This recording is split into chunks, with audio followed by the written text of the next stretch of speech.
all started from a routine traffic stop that made its way all the way to the Supreme Court. How did a simple stop lead to a pivotal legal battle? Let's dig deeper into the details of Rodriguez I's United States 2015 575 U.S. 348 and its impacts on your rights during a traffic stop.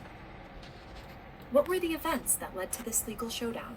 One night, a man named Denny Rodriguez and his friend were traveling down a freeway in Nebraska. Not an extraordinary situation. Mr. Rodriguez said he saw a pothole and swerved his vehicle onto the shoulder of the road to avoid hitting the pothole. The next thing he knew, he was being pulled over for violation of Nebraska traffic law by Officer Struble and his canine partner.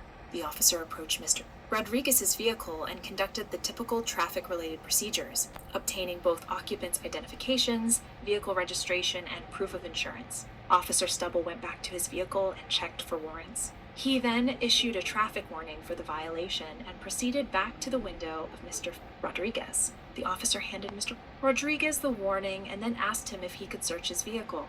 Mr. Rodriguez declined the officer's request, in which case the officer then called for backup and asked both occupants to exit their vehicle. 7 to 8 minutes later, backup arrived. Officer Strubble retrieved his canine from his patrol car and conducted a canine sniff of Mr. Rodriguez's vehicle. The canine alerted to the presence of drugs. The officers searched the vehicle and found a bag of methamphetamine. Mr. Rodriguez and his friend were both arrested.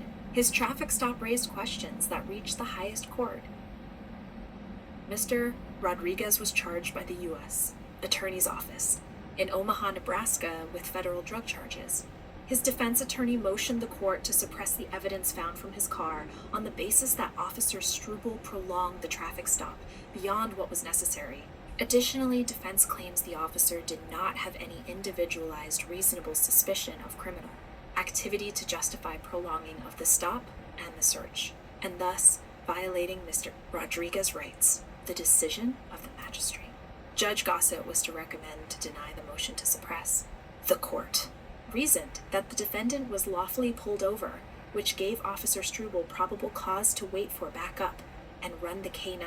The court further reasoned that form of search was minimus intrusion, only adding 7 to 10 minutes of time to the stop, so it was therefore constitutional. Subsequent to the denial of his motion, Mr. Rodriguez accepted a conditional plea deal and pleaded guilty. He was sentenced to 5 years in prison. The district court did not address if the officer had reasonable suspicion to prolong the stop after completing the traffic warning.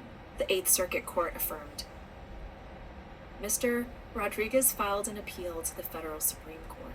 The case posed critical questions. Is it unreasonable for law enforcement to prolong a completed traffic stop without reasonable suspicion to conduct a search via K-9 sniff? Both sides presented compelling arguments, setting the stage for a legal battle. There was also the question, if extending a completed traffic stop is justified if there is reasonable suspicion of criminal activity? Both sides presented strong arguments. Rodriguez argued his rights were breached, while the government maintained its position. The case hinged on interpreting constitutional protections. The Supreme Court's ruling was a game changer.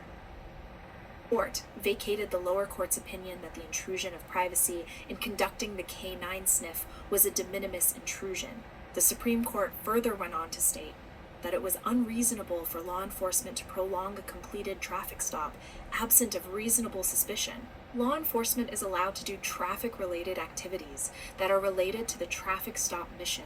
The time it takes to complete those tasks is all that is reasonable?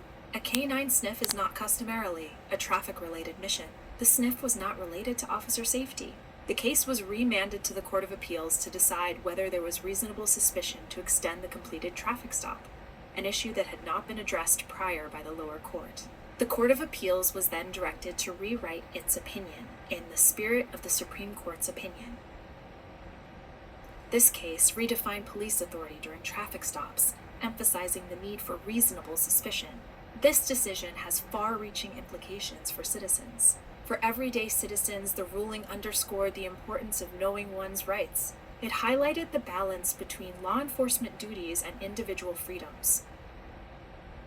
The decision's impact was profound, affecting law enforcement practices and reinforcing citizens' rights during traffic stops.